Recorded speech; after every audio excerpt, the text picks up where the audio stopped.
दोस्तों, आज हम बात करने वाले हैं एक ऐसे इंसान की कहानी जिसने 21 दिनों तक दुनिया के सबसे खतरनाक जंगल में अकेले जिंदा रहने की जंग लड़ी और मौत को हराकर वापस लौटा। जिस जंगल की हम बात कर रहे हैं वो कोई आम जंगल नहीं, ये है अमेजन रेन फॉरेस्ट। और अगर कोई इसमें खो जाए तो उसका जिंदा बच पाना लगभग नामुमकिन है। यहाँ हर तरफ जानलेवा जानवर, सांप, जहरीले कीड़े, डरावनी आवाजें और मौत से भरा सन्नाटा है। लेकिन इस इंसान ने भूख से लड़ाई की, जख्मों से लड़ा, कीड़े खाए और नदी की तेज धाराओं में बहने के बाद भी हार नहीं मानी। और सबसे हैरान करने वाली बात, ये कोई फिल्मी कहानी नहीं बल्कि एक सच्ची घटना है। तो चलिए दोस्तों, शुरू करते हैं आज का ये रोंगटे खड़े कर देने वाले वीडियो। यह कहानी शुरू होती है अक्टूबर 1981 से। योसी गिन्सबर्ग 22 साल का एक नौजवान इजराइल के तेल अवीव शहर में जन्मा और पला बढ़ा था। योसी ने किशोरावस्था में ही इजरायली नौसेना की सेवा की थी और उसके बाद पढ़ाई पूरी करके एक आम जिंदगी जीने के बजाय वह कुछ अलग करना चाहता था। उसे बचपन से ही दुनिया घूमने और खास तौर पर अमेजन जंगल के रहस्यमय जीवन को देखने का जुनून था। उसने एक किताब पढ़ी थी, पपियों, जिसमें भागने, जिंदा रहने और जंगल के भीतर की कहानी थी। इस किताब ने योसी के भीतर एक आग जला दी थी, जंगल को असल में महसूस करने की इच्छा। यही इच्छा उसे दक्षिण अमेरिका खींच लाई। वह अकेला ब्राजील और पेरू होते हुए बोलिविया पहुंचा, जहां उसकी जिंदगी का सबसे बड़ा मोड़ आने वाला था। बोलिविया की राजधानी योसी वहीं एक सस्ते हॉस्टल में ठहरा हुआ था जब उसकी मुलाकात 3 अलग अलग देशों से आए 3 लोगों से हुई। पहला था मार्कस स्टैम, एक शांत स्वभाव का स्विस नागरिक जो पेशे से शिक्षक था। दूसरा केविन गेल, एक युवा अमेरिकी फोटोग्राफर जो जंगलों की तस्वीरें लेना चाहता था। तीसरा कार्ल रूप्रेक्टर, एक ऑस्ट्रियन व्यक्ति जो खुद को जंगल गाइड बताता था। कार्ल ने दावा किया कि वह अमेजन जंगल के भीतर एक दूरदराज इलाके तक गया है जहां एक अज्ञात जनजाति रहती है और वहां तक कोई पर्यटक नहीं पहुंचा। योसी को यह सुनकर ऐसा लगा मानो उसका सपना सच होने वाला है। कार्ल के नेतृत्व में चारों ने जंगल की यात्रा का निर्णय लिया। कुछ ही दिनों में योजना बन गई और नवंबर 1981 के पहले सप्ताह में वे लोग जंगल की ओर निकल पड़े। उनकी यात्रा की शुरुआत अपोलो नाम के एक दूरस्थ गांव से हुई। वहां से वे अंदर की ओर पैदल बढ़ने लगे। गीले जंगल, कीचड़, बारिश और हर तरफ हरियाली। शुरुआत के 2-3 दिन उत्साह में कट गए। जंगल का अनुभव रोमांचक था, लेकिन धीरे धीरे हालत बिगड़ने लगी। लगातार बारिश से रास्ते दलदल में बदल गए थे, खाने की कमी होने लगी थी और सबसे बड़ी समस्या मार्कस के पैरों में छाले और संक्रमण। वह ठीक से चल नहीं पा रहा था। अब बाकी सदस्यों को यह भी लगने लगा कि कार्ल का रास्ता सही नहीं है। वह बार बार दिशा बदलता, उसकी बातों में विरोधाभास दिखने लगा। आखिरकार एक अहम फैसला लिया गया, अब सब साथ नहीं चल सकते, हमें अलग अलग होकर बाहर निकलने की कोशिश करनी चाहिए। चारों तरफ पानी और दलदल हो चुका था, आगे पैदल जाना बेहद मुश्किल था। तब निर्णय हुआ कि एक नाव बनाई जाए और चारों ने मिलकर राफ्ट तैयार करना शुरू किया। जंगल से बांस, लकड़ी की मोटी छड़ियाएं और बेलें इकट्ठा की गईं। कई घंटों की मेहनत के बाद एक पतली लेकिन तैरने लायक अस्थायी नाव बनी, लगभग 5 मीटर लंबी और 1.5 मीटर चौड़ी। रस्सियों और बेलों से उसे बांधा गया था। यह नाव बेहद असंतुलित थी, लेकिन किसी तरह पानी में उतर सकने लायक थी। चारों लोगों ने उसे नदी में उतारा। कुछ सामान प्लास्टिक में लपेटकर सुरक्षित रखा गया था। शुरुआत में नाव धीरे धीरे नदी में बहती रही, लेकिन जैसे जैसे बहाव तेज हुआ, नाव की गति भी अस्थिर होती गई। एक तीखा मोड़ आया जहां धाराएं तेज थीं और सामने एक चट्टान दिखी। नाव झटकने लगी। इस बीच नाव में दिशा को लेकर बहस शुरू हो गई। केविन और कार्ल के बीच कहासुनी हुई और स्थिति बिगड़ गई। नाव हिचकोले खाने लगी और तय किया गया कि उसे अब किनारे लगाना होगा। सभी लोग किसी तरह नाव को रोककर नदी किनारे उतरे। सब गीले और थके हुए थे। वहीं बैठकर गंभीर बहस हुई, अब कैसे आगे बढ़ा जाए। आखिरकार यह फैसला हुआ, कार्ल और मार्कस, जो अब ठीक से चल नहीं पा रहे थे, वापस अपोलो गांव तक पैदल लौटेंगे, जबकि योसी और केविन नदी के रास्ते नाव से आगे बढ़ेंगे। अगले दिन वे गले मिले और 2 लोगों की नाव दोबारा बहाव में छोड़ दी गई। इस बार सिर्फ योसी और केविन उसमें थे। योसी आगे बैठा था और केविन पीछे, दिशा नियंत्रित करने के लिए। बहाव तेज होता गया। कई घंटों तक सब ठीक चला, लेकिन फिर वही मोड़ आया जहां तेज धाराएं एक चट्टान से टकरा रही थी। नाव असंतुलित होने लगी। केविन चिल्ला रहा था, नाव को सही दिशा देने की कोशिश कर रहा था। योसी पूरी ताकत से नाव को नियंत्रित करने की कोशिश कर रहा था, लेकिन नदी की धारा बेहद तेज थी। अचानक एक जोर का झटका आया। नाव सीधी एक बड़ी चट्टान से जा टकराई। धक्का इतना तेज था कि नाव पलट नहीं सकी, बल्कि उसका आगे का हिस्सा ऊपर की ओर उठा और चट्टान पर अटक गया। तेज लहरों के बीच वही नाव अब चट्टान पर झूलती हुई, आधी डूबी आधी टिकी हुई थी। यॉसी और केविन किसी तरह उस नाव के टूटे हिस्से को कसकर पकड़कर बैठे रहे। पानी का बहाव चारों ओर से टकरा रहा था, लेकिन वे उस क्षण किसी तरह टिके हुए थे। इसी बीच हाँफते हुए केविन ने जोर से कहा, तुम यहीं रुको, मैं किनारे पर पहुंचने की कोशिश करता हूँ। जैसे ही पहुंच जाऊं, तुम रस्सी फेंकना, मैं तुम्हें खींच लूंगा। यॉसी ने सिर हिलाकर हामी भरी। केविन उस डगमगाती नाव से किसी तरह निकलकर चट्टानों को पकड़ते हुए पानी से जूझता हुआ धीरे धीरे रेंगते हुए नदी के किनारे की तरफ बढ़ा। ऊपर खड़े होकर उसने यॉसी को नीचे देखा। वह अब भी उस नाव के टुकड़े को थामे चट्टान से चिपका हुआ पानी के बीच खड़ा था। यॉसी ने जोर से आवाज दी, रस्सी फेंको, जल्दी। लेकिन ठीक उसी वक्त एक और बड़ा भारी बहाव आया। तेज लहरें चट्टान से टकराईं, नाव हिली, यॉसी का संतुलन बिगड़ा और अगले ही पल वह सीधे पानी में गिर पड़ा। तेज धारा ने उसे पकड़ लिया।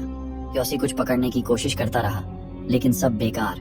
वह तेजी से बहता चला गया, उस चट्टान से दूर, उस नाव से दूर, उस किनारे से दूर। ऊपर खड़ा केविन स्तब्ध रह गया। उसने सब कुछ अपनी आंखों से देखा। वह कुछ कर नहीं पाया। यॉसी उसकी आंखों के सामने उस बेरहम नदी में बहता चला गया। यॉसी जब तेज बहाव में केविन से बिछुड़ गया तो वह काफी देर तक नदी में बहता रहा। बहते बहते उसका शरीर एक चट्टान में अटक गया और वहीं किनारे पर कीचड़ और पत्थरों में उलझकर बेसुध गिर पड़ा। शाम तक वहीं पड़ा रहा। फिर जब धीरे धीरे होश आया तो उसने देखा कि वो नदी के किनारे अकेला पड़ा है। उस वक्त उसे कुछ समझ नहीं आया। उसने खुद को समेटा और धीरे धीरे जोर जोर से रोने लगा। मार्कस, केविन, कहाँ हो तुम लोग? उसकी आवाज नदी में गूंजी, पेड़ों से टकराई, लेकिन जवाब कोई नहीं था। वह खुद को खींचते हुए थोड़ा आगे बढ़ा और एक पेड़ के नीचे जाकर बैठ गया।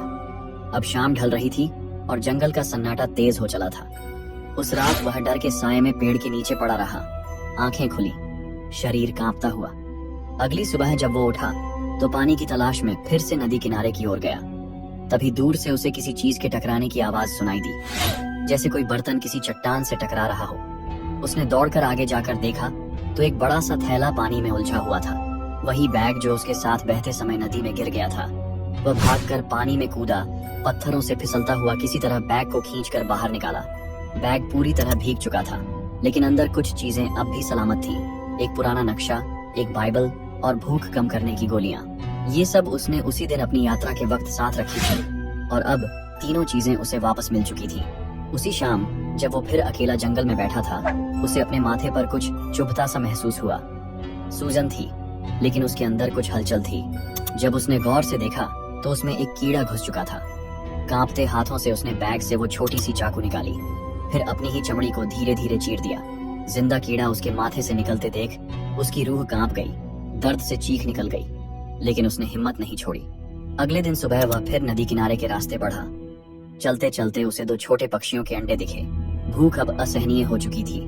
उसने एक अंडा उठाया, अंदर अध पका बच्चा था। वो इसे खाना नहीं चाहता था, लेकिन पेट की आग ने उसे मजबूर कर दिया। उसने एक अंडा खा लिया और दूसरा अंडा वहीं छोड़ दिया। खाने के बाद वह रुका और मन ही मन उस माँ पक्षी से माफी मांगी। फिर वह जंगल के और भीतर चला गया। चलते चलते उसे एक पुराना इंसानी ठिकाने जैसा इलाका मिला। टूटी लकड़ियां, कुछ पुराने डिब्बे और खाली डिब्बे। शायद किसी वक्त यहाँ कोई आया होगा।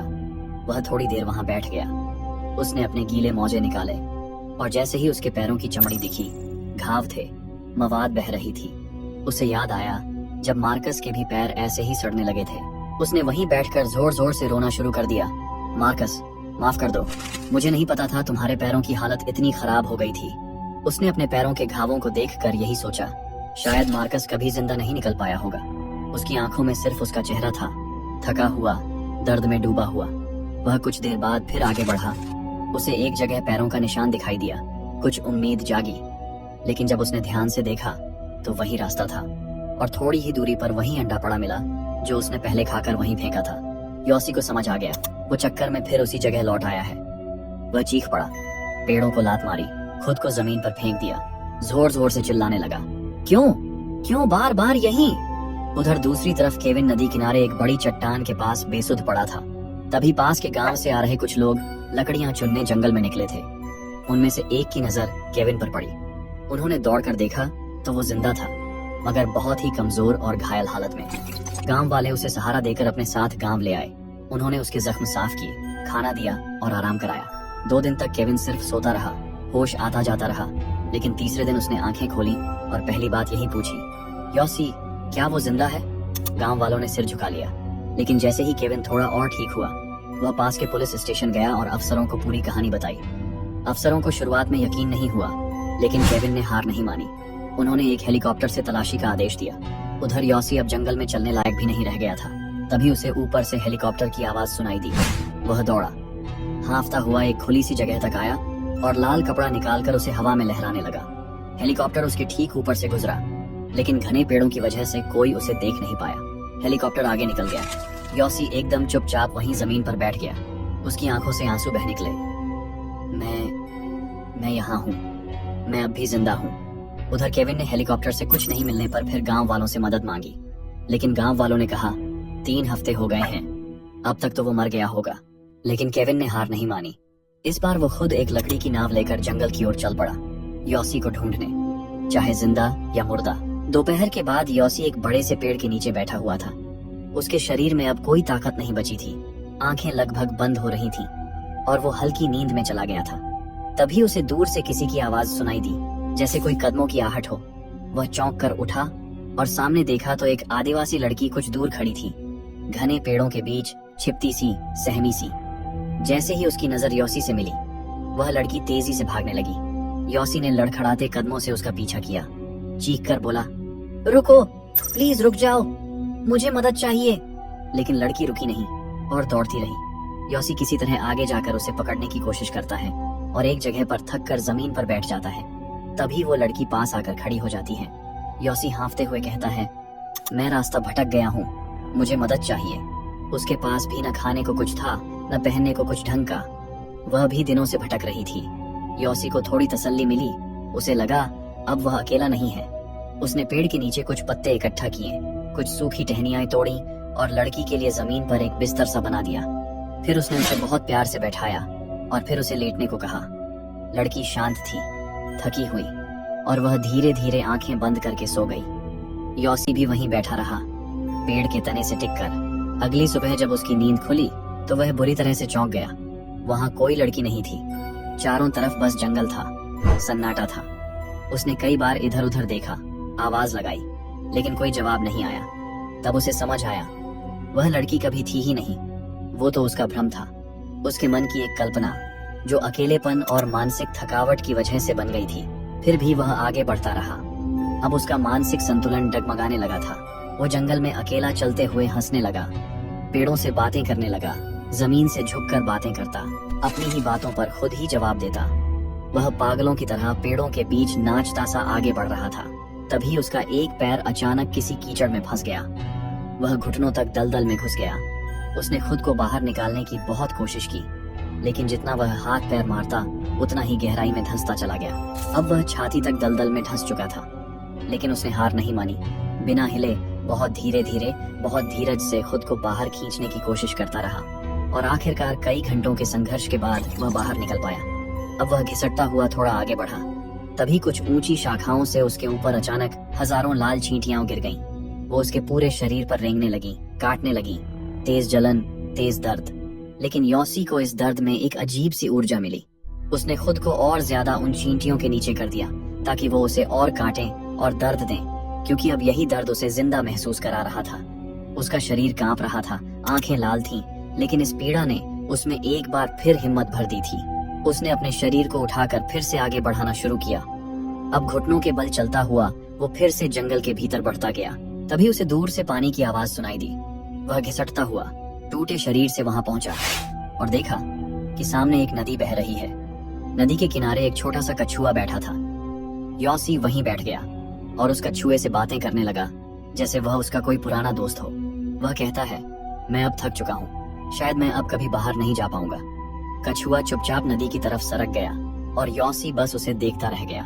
अब उसके मन की सारी उम्मीद टूट चुकी थी। उसने धीरे से खुद को नदी किनारे जमीन पर गिरा दिया, दोनों हाथ फैला दिए और बड़बड़ाने लगा, यही मेरी कब्र है, यही मेरी आखिरी जगह। लेकिन किस्मत ने उसका साथ नहीं छोड़ा था। अगली सुबह पूरे 21 दिन यानी 3 हफ्ते के बाद जब सूरज की किरणें पेड़ों के बीच से छनकर नदी किनारे तक आईं, तो एक नाव धीरे धीरे उस इलाके की ओर बढ़ी, वही जगह जहां यॉसी आखिरी बार देखा गया था। नाव में दो लोग थे, एक केविन और दूसरा एक स्थानीय मछुआरा। वे उस जगह आखिरी बार तलाशी के लिए आए थे। केविन ने नाव किनारे लगवाई, कुछ देर पास की झाड़ियों और पत्थरों के आसपास निगाह दौड़ाई, लेकिन कुछ भी नहीं दिखा। थक कर वो नाव में वापस बैठ गया। नाव अब घर लौटने के लिए मुड़ चुकी थी, लेकिन जैसे ही नाव एक मोड़ पर पहुंची, केविन ने यूं ही पीछे देखा। पेड़ों के पास एक चेहरा, बहुत ही पतला, गाल अंदर धंसे, शरीर हड्डियों सा, लेकिन आंखें वही थी, वही यॉसी की आंखें। केविन ने बिना कुछ कहे नाव मोड़ी, तेजी से उसकी तरफ गया और जैसे ही पास पहुंचा, यॉसी जमीन पर गिरा पड़ा था, बेहद कमजोर लेकिन जिंदा। केविन दौड़कर उसके पास गया, उसे उठाया और आंखों में आंसू लिए कहा, साले, तू अब भी जिंदा है। फिर उसे नाव में लिटा दिया और नाव गांव की ओर चल पड़ी। गांव पहुंचने पर यॉसी को किनारे लाया गया, जहां लोग चुपचाप उसके पास आने लगे। किसी ने हाथ में पानी थमाया, किसी ने खाना दिया और किसी ने उसके सामने एक सफेद फूल रख दिया, बिना कोई सवाल पूछे, बिना कोई शोर मचाए, बस यूं जैसे कह रहे हों, अब तुम दोबारा जी सकते हो। यॉसी की आंखों से फिर आंसू बहने लगे और होठों पर एक हल्की मुस्कान आ गई, जैसे जिंदगी लौट आई हो। तो दोस्तों, ये कहानी भले ही यॉसी की हो, लेकिन अगर केविन नहीं होता तो ये सच्ची कहानी कभी पूरी नहीं होती। इसलिए जिंदगी में हजारों दोस्त बनाने की जरूरत नहीं, बस एक ऐसा दोस्त होना चाहिए जो मौत के दरवाजे से खींच लाए, जो वादा करे तो पूरा करे, जो आखिरी दम तक तुम्हें ढूंढता रहे। यॉसी की ये कहानी एक सच्ची घटना पर आधारित है, लेकिन इसका अंत केविन से जुड़ा है। और इसीलिए दोस्तों, अगर आपको ये वीडियो अच्छा लगा हो तो इसे अपने सच्चे दोस्तों के साथ जरूर शेयर कीजिए, ताकि वो जान सकें कि एक दोस्त कैसा होना चाहिए। और अगर आपके पास भी कोई ऐसा दोस्त है जो आपके लिए जान दे सकता है, तो इस वीडियो को उसी को भेजिए। और दोस्तों, हम फिर मिलेंगे कुछ इसी तरह की रूह कंपा देने वाली सच्ची घटनाओं के साथ। तब तक चैनल को जरूर सब्सक्राइब करिए और जुड़े रहिए हमारे साथ। धन्यवाद।